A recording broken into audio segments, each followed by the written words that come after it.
మీ మోకాల నొప్పులకు ఎటువంటి సర్జరీ లేకుండా ఎపియాన్ పెయిన్ క్లినిక్ అందిస్తున్న అత్యాధునిక చికిత్స. Birla institute of technology and science bits ఒక ప్రతిష్టాత్మకమైనటువంటి విద్యా సంస్థ అమరావతిలో తన క్యాంపస్ ఏర్పాటు చేయాలనేటువంటి నిర్ణయానికి వచ్చింది. ఈ నేపథ్యంలో రాష్ట్ర ప్రభుత్వంతో సిఆర్డీఏ అధికారులతో కూడా సంప్రదింపులు జరుగుతున్నాయి. దాదాపు 50 ఎకరాల విస్తీర్ణంలో స్థలం కావాలనేటువంటి ప్రతిపాదనని బిట్స్ చేసినట్టుగా తెలుస్తుంది. దీనికోసం 2 చోట్ల అంటే అమరావతి మాస్టర్ ప్లాన్లో 2 నగరాలని డిజైన్ చేశారు.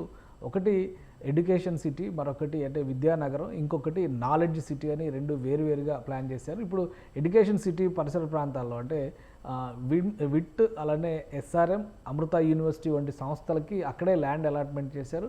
ఆ పరిధిలో కానీ లేదంటే అమరావతికి సంబంధించి నాలెడ్జ్ సిటీగా ప్రతిపాదిస్తున్నటువంటి దాని పరిధిలో కానీ స్థలాల్ని కేటాయించేందుకు సిఆర్డీఏ కసరత్తు చేస్తుంది. అయితే దీనికంటే ముందరే బిట్స్ ఒక ప్రతిష్టాత్మకమైనటువంటి ప్రణాళికని అనౌన్స్ చేసింది. 30 అంతస్తుల భవనం ఒకటి, 26 అంతస్తుల భవనం మరొకటి అమరావతి క్యాంపస్లో నిర్మించడానికి ప్రణాళికల్ని సిద్ధం చేసుకున్నట్టుగా సమాచారం ఉంది. అలానే గతంలో చూస్తే కనుక ఈ సంస్థకు సంబంధించినటువంటివి గోవాలో కానీ రాజస్థాన్లో ఉన్నటువంటి పిలానీలో బిట్స్ పిలానీ అనేటువంటి పేరు కూడా దాంతో రిలేట్ అయ్యి చెప్పుకునేటువంటి పరిస్థితి. బిట్స్ పిలానీ అనేటువంటి పేరు అంత పాపులర్ అయింది. అదే తరహాలో గోవాలో, హైదరాబాద్లో, దుబాయ్లో ఇది క్యాంపస్లు పెట్టింది. ఇప్పుడు అమరావతిలో 5వ క్యాంపస్ పెడుతున్నట్టుగా మనం చూడాల్సి ఉంటుంది. ఈ సంస్థకు సంబంధించి ప్రతిపాదించినటువంటి ప్రదేశాల్లో ఎస్ఆర్ఎం యూనివర్సిటీకి సమీపంలో, కొరగల్లులో ఉన్నటువంటి ఎస్ఆర్ఎం యూనివర్సిటీకి సమీపంలో కొంత ల్యాండ్ సిఆర్డీఏ గుర్తించింది. అక్కడ ఇవ్వడానికి సుముఖంగా ఉంది. అలానే వెంకటపాలెంలో ఉన్నటువంటి బైపాస్ దగ్గర ఉన్న స్థలాలను కూడా సిఆర్డీఏ అధికారులు ఒక ప్రతిపాదన రూపంలో ఇచ్చారు. రాజధాని ప్రాంతంలో ఈ క్యాంపస్ ఏర్పాటు చేయడం ద్వారా రాబోయే రోజుల్లో విద్యారంగానికి ఊతమిచ్చినట్టుగా అవుతుంది. అలానే ఆంధ్రప్రదేశ్, ఇటు తెలంగాణ కావచ్చు, అటు సరిహద్దు రాష్ట్రాల విద్యార్థులకు కూడా ఇది సౌలభ్యంగా ఉంటుంది. దక్షిణాది రాష్ట్రాలన్నిటికీ కూడా కేంద్ర స్థానంగా మారే అవకాశం ఉంటుందనేటువంటి సంకల్పంతోనే బిట్స్ భారీ నిర్మాణ ప్రణాళికల్ని సిద్ధం చేసినట్టుగా తెలుస్తుంది.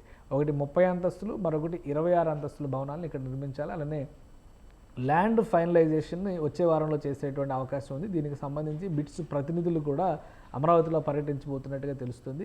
వీలైనంత వేగంగా ఇక్కడ జంగిల్ క్లియరెన్స్ ప్రక్రియ అమరావతి ప్రాంతంలో అధికారులు చేపట్టారు. ఇప్పటికే ఉన్నటువంటి ఇన్స్టిట్యూషన్స్కి కూడా ఆల్రెడీ అమృత యూనివర్సిటీ నిర్మాణం దశలో ఉంది. ఇక బిట్స్ విస్తరణకి అంటే ఇప్పుడు ఉన్నటువంటి ఎస్ఆర్ఎం యూనివర్సిటీ కానీ అలానే విఐటి కానీ వీటికి సంబంధించినటువంటి వెళ్ళేటువంటి రహదారి వ్యవస్థలన్నీ కూడా గత ప్రభుత్వ హయాంలో పూర్తిగా దెబ్బతిన్నాయి. రహదారుల్ని కానీ రవాణా సౌకర్యాలను కానీ పట్టించుకున్నటువంటి దాఖలాలు లేవు. దీంతో కూటమి ప్రభుత్వం అధికారంలోకి వచ్చిన వెంటనే ఈ ప్రదేశాలన్నింటిలో కూడా రహదారి వ్యవస్థల్ని యుద్ధ ప్రాతిపదికన పూర్తి చేస్తున్నారు. ఇప్పుడు దాదాపుగా 80%, 90% పూర్తయినటువంటి పరిస్థితి ఉంది. ఒక నెల రోజుల్లో పూర్తిగా ఈ యూనివర్సిటీస్కి వెళ్ళేటువంటి రహదారి వ్యవస్థల్ని పునరుద్ధరించే దిశగా అధికారులు కసరత్తు చేస్తున్నారు. ఈ నేపథ్యంలో విద్యా సంస్థలు ఉన్నటువంటి ప్రదేశంలోనే బిట్స్కి కూడా స్థలం కేటాయించే అవకాశాలు కనిపిస్తున్నాయి.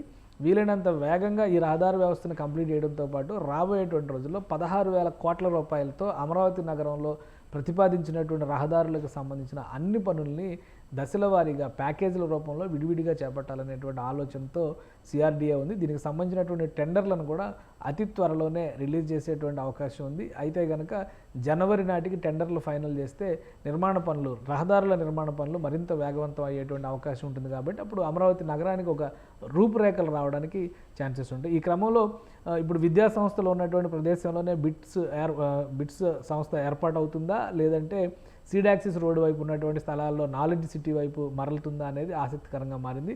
ఈ వారంలో ఈ అంశం పైన ఒక క్లారిటీ వచ్చేటువంటి ఛాన్సెస్ కనిపిస్తున్నాయి.